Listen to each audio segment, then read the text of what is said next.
The will to love. 119 kisses in all.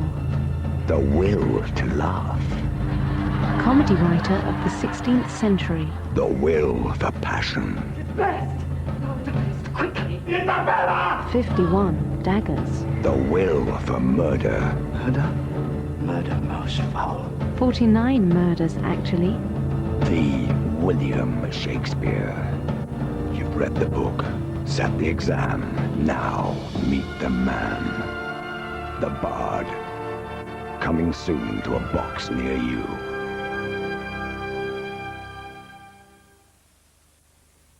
This is BBC1. I am Dr. Terror, and I bid you welcome to my Carnival of Lost Souls.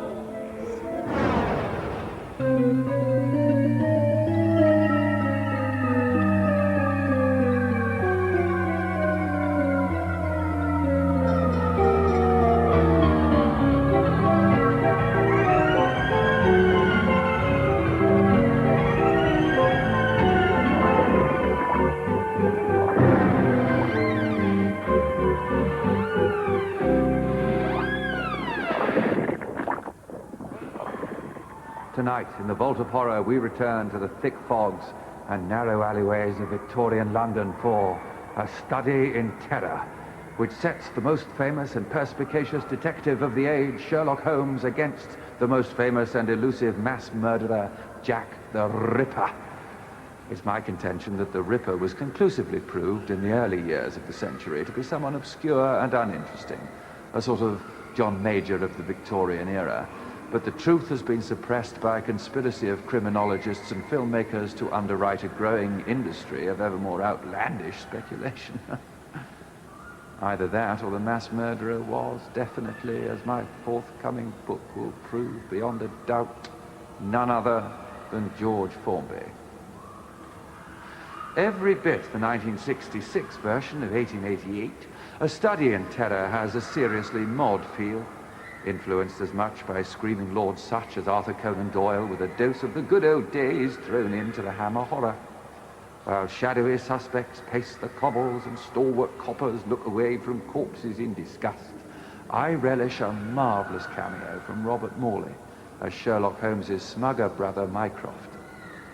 Mind you, it's not many cast lists that can team up such unlikely ladies as Barbara Windsor and Judi Dench, actresses who hardly seem to be in the same business, let alone the same film. Saturday night on One. At 5:30, Steve Wright's people are guests William Roach and Take That. Bruce practices his bedside manner at 6:10. At 7:10, ANNEKA's challenge takes her to the carnival. An injection of romance at 8. Looks like you struck lucky, Matt. Something for the weekend at 9:10, but Bernie's a bit of a dead loss. At 10:45, everyone's alive and kicking with the day's top soccer highlights. And holy Danny Bakers, it's Adam West of Batman fame and The Pretenders at 11:45.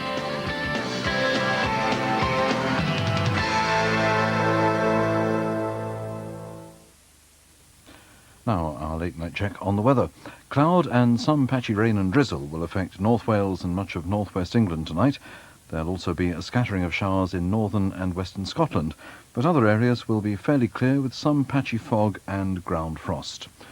The cloudy skies over central Britain will gradually brighten during Saturday. Early mist will clear and most parts of the country will become fine and dry, with spells of sunshine. Sunday will also be dry and sunny after the clearance of early mist and frost. Temperatures will be around 14 or 15 degrees Celsius both on Saturday and Sunday afternoon. So that's the weather, and this is the time. It's coming up to 20 to 2. 3 of the BBC's national radio networks will be on the air all night, radios 1, 2 and 5. But it's at this point that BBC1 has to take a few hours off, so from me, Malcolm Einan, and from everybody working here with me tonight, thanks for joining us, and cheerio for now. Good night.